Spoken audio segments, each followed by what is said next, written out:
ہوگا، لیکن اگر کسی بزرگ سے کلام کیا جائے تو اس کی سطح پہ بلند ہونے کے بعد میں کلام کرنا ہوگا.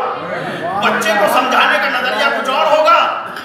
لہذا جناب مولا کائنات یہ جانتے ہیں کہ کمبر ایمان کے کس درجے پر ہیں، لہذا کمبر کے اسٹیٹس کے مطابق سمجھانا ضروری ہے.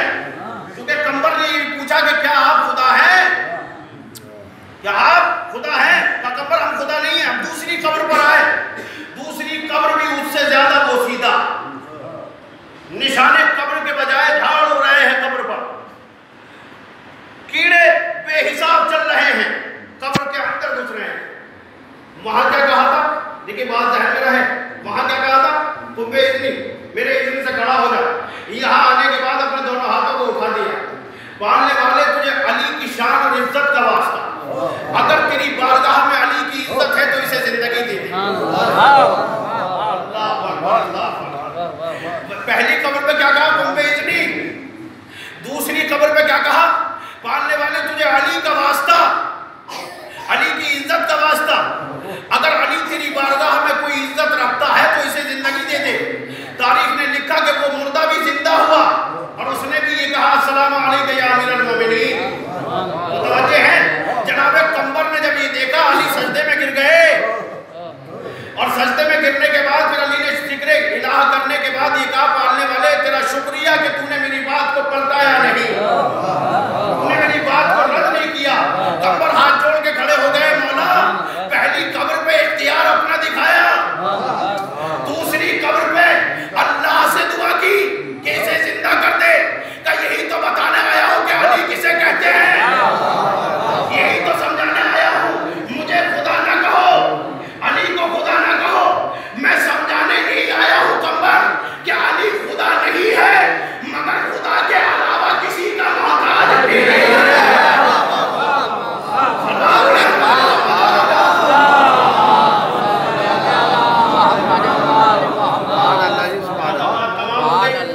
اگر علی خود بتائیں کہ بھئی دامن آیات ہم ہیں، ہر نکلنے والے نے یہ کہا کہ ہاں آپ پہ سلام ہو، آپ پہ سلام ہو، اس لیے کہ آپ امیر ہیں. اور یہ امیر ایسے نہیں کہ انہیں جو خود لگا ملا ہو، رسول نے کہا کہ یہ امیر ہیں، اور رسول وہی کہتے ہیں جو خدا کہتا ہے. متوجہ ہے؟ تو آپ کا ضامن حیات کس طرف ہے؟ لوگوں نے دولت کو بنایا، اونچے اونچے محلوں کو بنایا، یہ ہے زندگی کے بہترین ضامن. اب ایک بات یہ تو جناب کمبر سے رہی تاکہ میں آپ کے ذہنوں کے اور قریب ہو جاؤں اور موضوع میرا بالکل واضح ہو جائے. اب ان کی زبانی جناب ابو ذر کی زبانی، جناب ابو ذر نے جب حکومت کے خلاف بولنا شروع کر دیا تو لوگوں نے ایک ہی بات کہی کہ اے ابو ذر تم پہ پہلے سے ہی بڑی مصیبت آ چکی ہے، لیکن پھر بھی آپ جو ہے اپنے فیل سے بات نہیں ہو، پھر بھی آپ جو ہے احتجاج کر رہے ہو. لہذا ایسا نہ ہو کہ اب کے آپ کو موت کے گھاٹ اتار دیا جائے، اب کے آپ کو موت کے حوالے کر دیا جائے. ابو ذر کیا تمہیں موت سے ڈر نہیں لگتا؟ ابو ذر کے سامنے جب یہ جملہ کہا گیا کہ آپ کو موت سے ڈر نہیں لگتا تو جناب ابو ذر نے کہا کہ اس کا مطلب یہ ہے کہ تم نے ابھی زندگی کو سمجھا ہی نہیں ہے، تب یہ تم بات کہہ رہے ہو. متوجہ ہے؟ اس لیے کہ زندگی بھی موت سے جڑی ہوئی ہے، موت زندگی سے جڑی ہوئی ہے. جہاں زندگی وہاں موت، جہاں موت وہیں حیات. لہذا جناب ابو ذر نے یہ کہا کہ سنو اس کا مطلب یہ ہے، تمہارا یہ جملہ کہنا کہ ابو ذر کیا تمہیں موت سے ڈر نہیں لگتا، اس کا مطلب یہ ہے کہ تم نے ابھی زندگی کو سمجھا ہی نہیں ہے کہ زندگی کسے کہتے ہیں. سنو ڈرتا ہے آدمی ویرانے سے، ڈرتا ہے آدمی ویرانے سے، سوکے سے، ڈرتا ہے آدمی اجڑ جانے سے. یہی تو ڈرنے کے تقاضے ہوا کرتے ہیں. لیکن موت سے کیسے ڈرنا؟ تم یہ کہہ رہے ہو تمہیں موت سے نہیں ڈر لگتا، تم حق بولتے پھرے جاتے ہو، تم حاکم کے خلاف بول رہے ہو، تمہیں موت سے ڈر نہیں لگتا. جناب ابو ذر نے صرف یہی جملہ کہا کہ آدمی ڈرتا ہے ویرانے سے. اب جملہ آپ کے حوالے ہے اور موضوع میرا مکمل ہے. تمہیں موت سے ڈر نہیں لگتا، ابو ذر کہہ رہے ہیں موت سے وہ ڈرے اس لیے کہ آدمی خوف کھاتا ہے، وحشت کھاتا ہے ویرانے سے. تمہارا موت سے ڈرنا اس بات کی دلیل ہے کہ تمہاری دنیا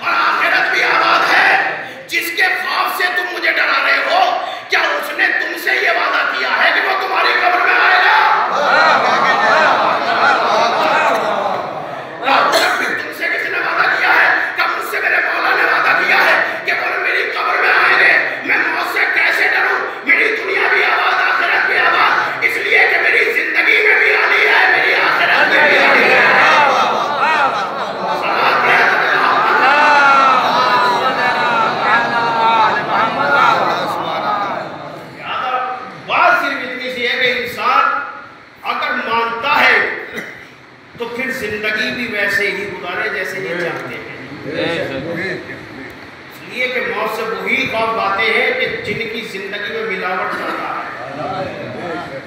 وہ انہیں نام سے تو کہہ رہے ہیں کہ یہ ہمارے ہیں، مگر ان کے کام ایسے ہیں جو شیطان والے ہیں، ان کے فعل ایسے ہیں کہ جو ان کے دشمنوں سے ملتے ہیں.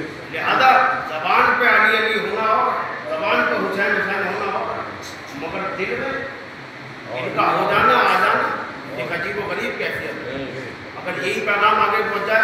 اچھا یہ واقعہ ہے جس مناقب اہل بیت میں اس واقعے کو لکھا ہے کہ جناب ابو ذر نے بالکل واضح کر دیا کہ آدمی خوف کی چیز سے کھائے. آدمی ڈرے گا کس چیز سے؟ کیونکہ یہ ایک مومنہ کے اجازت ثواب کی مجلس ہے. لہذا آپ کو یہ سمجھنا چاہیے کہ ضامن حیات ہے تو ہے کہاں. بہت سے پہلو ہیں، اس لیے کہ جہاں جس طرف میں جانا چاہتا تھا اور میں جا بھی سکتا تھا، لیکن آپ صرف اسی موضوع پہ آپ سنیں کہ یہ موضوع کتنا عجیب ہے، کیونکہ ہر زندگی اس موضوع میں الجھی ہوئی ہے. اتنا وسیع یہ موضوع ہے، ہر کسی زندگی کی تمنا نہیں ہے. ہر آدمی زندگی کو چاہتا ہے، ہر آدمی زندگی کو مانتا ہے، ہر آدمی زندگی کو پسند کرتا ہے. لیکن آپ ذرا یہ دیکھیں کہ علی والوں نے زندگی کس نظریے سے گزاری ہے. توجہ ہے، جیسے انہوں نے گزاری اگر ویسی زندگی آپ کی ہے تو آپ کامیاب ہیں. آپ یہ دیکھیں کہ علی والوں نے زندگی کس نظریے سے گزاری، کیسے گزاری، اور حیات و موت کا ضامن اللہ نے کنہیں بنایا ہے. انہی علی نے جنہوں نے بتایا کہ کمبر میں خدا نہیں ہوں لیکن میرا اختیار دیکھو کہ اختیار کیا ہے. اسی علی نے میسم کو یہ خبر دی، میسم تمہیں سولی پہ چڑھایا جائے گا. متوجہ ہے نا. لیکن نظریہ حیات عاشقان علی کی نظر سے دیکھیں کہ علی کے عاشقوں نے کس طرح سے اس دنیا کو دیکھا. اگر وہی نظریہ آپ کی حیات میں قائم و دائم ہے تو بات کچھ اور ہے. مولا کہہ رہے ہیں میسم تمہیں سولی چڑھایا جائے گا، تمہیں قتل کیا جائے گا. میسم نے یہ نہیں پوچھا کہ کس جرم میں قتل کیا جائے گا، کس جرم میں، کیونکہ یہ تو پتا تھا کہ جب علی کہہ رہے ہیں تو صادق ہے، بالکل سچی بات ہے، ہو کے رہے گا اگر یہ بات ہے. لیکن میسم نے اب مجھے آپ کی پوری توجہ چاہیے، اس لیے کہ یہ بات ضامن حیات کی زندگی حیات سے جڑی ہوئی ہے، زندگی سے جڑی ہوئی ہے، حیات سے جڑی ہوئی ہے، اور موت کے پردے کو اٹھانے والی ہے یہ بات کہ موت کہاں ہے. یہ بتاؤ کہ ویرانی موت، یعنی جناب ابو ذر نے کیا کہا کہ ویران ہے آخرت تمہاری، اس لیے موت سے ڈر رہے ہو. یہ نہیں پوچھا کہ کیا جرم ہوگا، کیا کچھ ہوگا. بس میسم کا چہرہ اداس ہو گیا. جب اداس ہو گیا تو علی نے مسکرا کے کہا میسم کیا موت سے ڈر رہے ہو، کیا موت سے گھبرا رہے ہو؟ ہمیں موت سے وہ کیا گھبرائے گا جس نے خود پیڑ کو پانی دیا ہو، متوجہ ہیں، جس نے خود اپنی موت کو پالا ہو. اللہ اکبر. زندگی کو پالنا اور ہے، موت کو پالنے کا ہنر علی والے بتاتے ہیں. زندگی تو کوئی بھی پال دے، زندگی زندہ رکھنے کے لیے تو کوئی بھی انتظام کر لے، موت کے لیے انتظام کرنا علی والوں کی پہچان ہے. موت کے لیے ایک انتظام کرنا حسین والوں کی پہچان ہے. اگر موت کے لیے انتظام نہ کرتے اور اگر ہم موت سے ڈرتے تو کبھی کربلا سے کفن نہ منگاتے. کہ ہم زندگی کو بھی مانتے ہیں، موت کو بھی پہچانتے ہیں. سلام پڑھیں تو جواب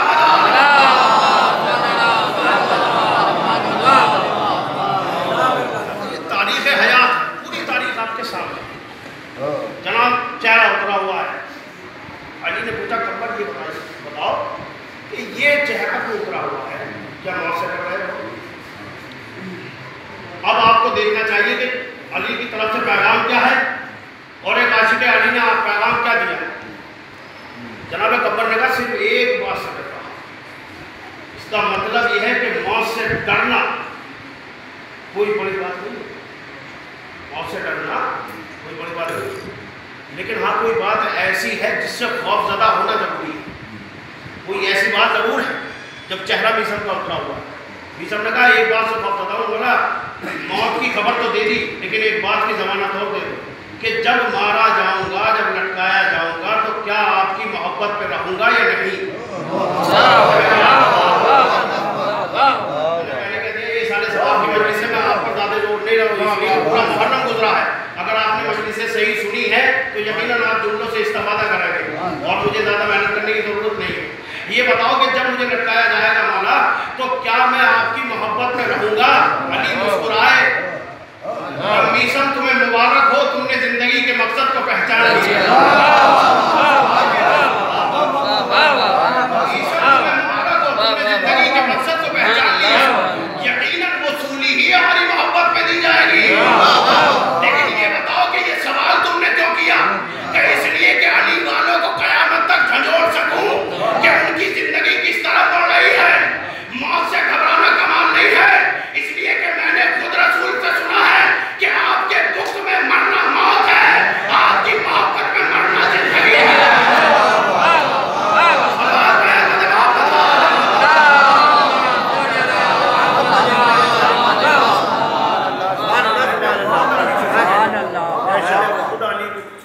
یہ رسول اسلام نے فرماتے ہوئے دیکھا کہ رسول نے فرمایا علی تمہاری محبت ہی زندگی، مگر صرف محبت ہی کافی نہیں ہے، محبت کو ثابت کیا جاتا ہے، زبان سے نہیں کہا جاتا کہ محبت کرنے والا، اگر محبت ہے تو اسے ثابت اپنے عمل سے کرنا ہوگا، اگر دل میں محبت ہے تو اسے آپ سے عمل سے ثابت کرنا ہوگا یہ محبت ہے۔ علی مسکرائے اور پھر کسے ضامن آیات بنایا؟ ایسا نہیں کہ یہ ان میں ہی سارے ضامن آیات ہیں، ضامن حیات ایک ایسی بیوی ہے، ایسی بیوی ضامن حیات کہ جس کے دروازے پر ملک الموت کھڑا ہو جاتا ہے اور اس کی ہمت نہیں کہ وہ گھر میں داخل ہو۔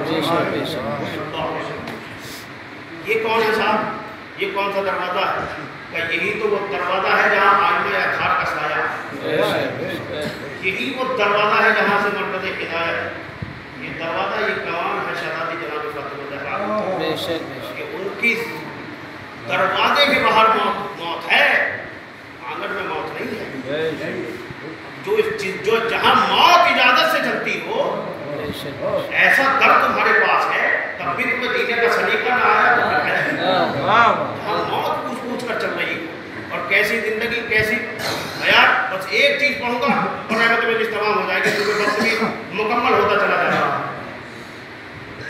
جناب فاطمہ زہرا کا اختیار دیکھیے، سب نے علی نے اختیار دکھایا، علی نے اختیار دکھایا۔ اب مجھے ایک شعر یاد آ رہا، بہت ہی خوبصورت شعر ہے، کسی شاعر نے کہا تھا، بہت ہی اچھا شعر جس نے یہ بتایا کہ فاطمہ کا اختیار کیا ہے۔ شاعر کہتا ہے کہ یہودی کے یہاں شادی میں جائیں فاطمہ زہرا، یہودی کے یہاں شادی میں جائیں فاطمہ زہرا، تو مثل مرتضی مردہ جلائیں فاطمہ زہرا۔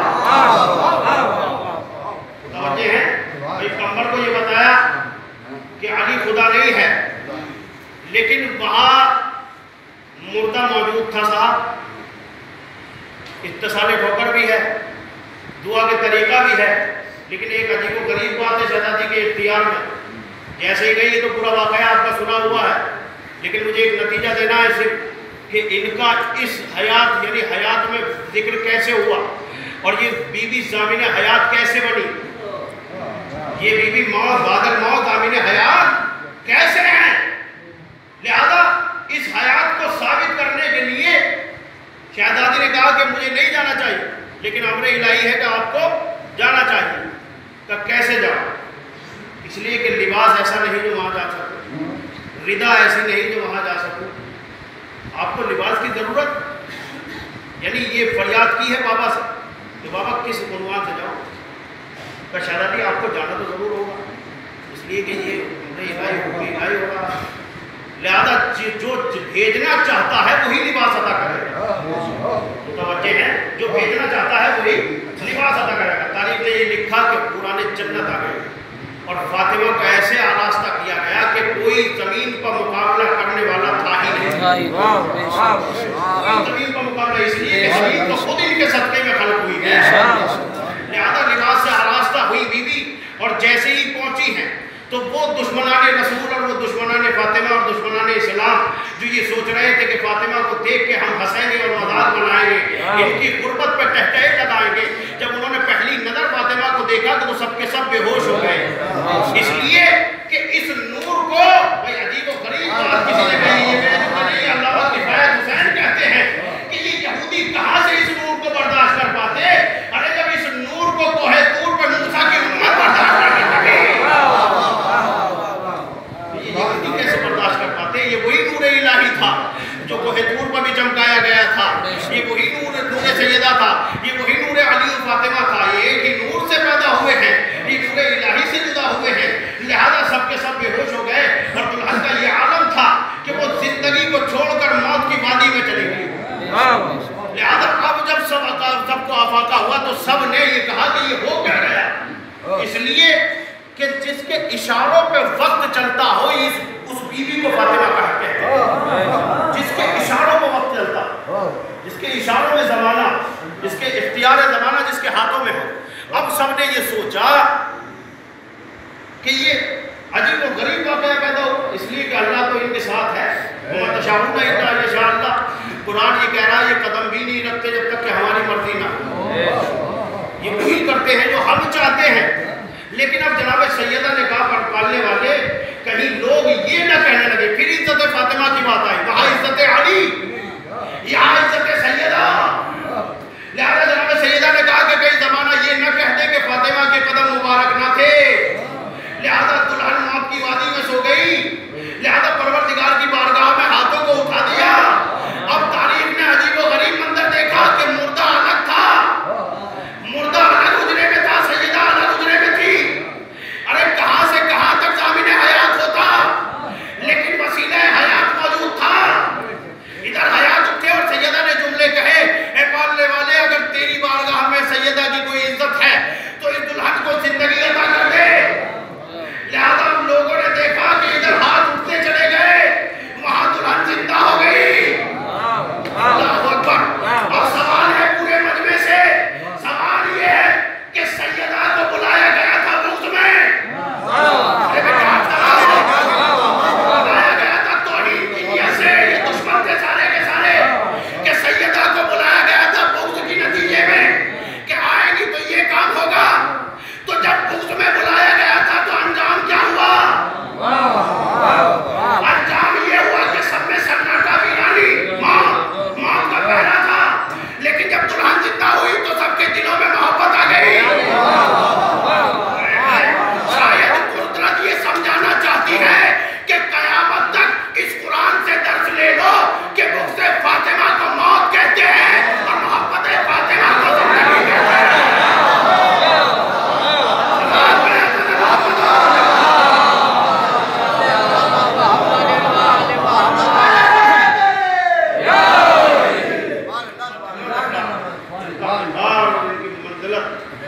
کوئی پہنچ نہیں سکتا، اس لیے کہ یہی بتانے آئے ہیں کہ ضامن حیات ہو تو ہے ہو کیسا، وسیلہ حیات ہو تو ہو کیسا۔ دنیا نے زندگی کو کچھ اور سمجھا، مگر قرآن کے نظریے میں زندگی کو کچھ اور سمجھا۔ لہذا یہ بیوی جو ضامن حیات ہے، تاریخ نے یہ لکھا کہ اسی بیوی کے دروازے پر آگ جس دروازے پر ملک الموت کی ہمت نہ تھی کہ وہ بغیر اجازت کے اندر آ جائے، اس دروازے پر آگ لگی ہوئی تھی۔ دیکھیں میں نے یہ روایت سے ایک روایت پڑھوں گا، میں ہو جائے گی۔ جب آگ لگی ہے تو فاطمہ کا ایک چاہنے والا تھا، فاطمہ کا ایک چاہنے والا تھا جو اکثر دعا کرتا تھا، اس لیے کہ وہ دیکھتا تھا کہ حسنین فاقے سے، وہ دیکھتا تھا کہ حالات زندگی کیا ہے اور کس طرح سے بیوی دین کی خدمت کو انجام دے رہی ہے، دین کی خدمت۔ تاریخ بھری پڑی ہے سخاوت فاطمہ سے۔ یہ باہر گیا ہوا تھا، یہ مدینے سے باہر تھا اور یہ سفر سے اپنے لوٹ رہا تھا۔ یہ روایت جو ہے کسی عالم دین نے تم میں پڑھی تھی، ایران میں پڑھی تھی، اور یہ روایت جو ہے میں نے بھی کتاب میں نہیں پڑھی ہے بلکہ علماء کی زبانی میں نے سنی ہے۔ یہ روایت جو میں پڑھ رہا ہوں اور یہ مرثیوں میں بھی رقم ہو کر آئی ہے، یہ روایت مراسیل میں میر انیس کے آپ دیکھ سکتے ہیں کہ جب آگ لگی ہے تو یہ فاطمہ کا چاہنے والا یہ سفر سے واپس ہو رہا تھا، اس نے محلہ بنی ہاشم میں دھواں اٹھتا ہوا دیکھا، بس اس نے ہاتھوں کو اٹھا کے کہا پالنے والے تیرا شکر ہے کہ آج فاطمہ کے گھر میں چولہا روشن ہو گیا، آج فاطمہ کے گھر میں چولہا روشن ہو گیا۔ یہ جملے کیا بتاتے ہیں کہ کس قدر فاقے میں رہتا تھا علی کا خاندان۔ لوگ کہتے ہیں کہ یہ اس طرح سے زندگی گزاری، اس طرح سے ایک ایک چیز کا خیال رکھتا ہے مولا۔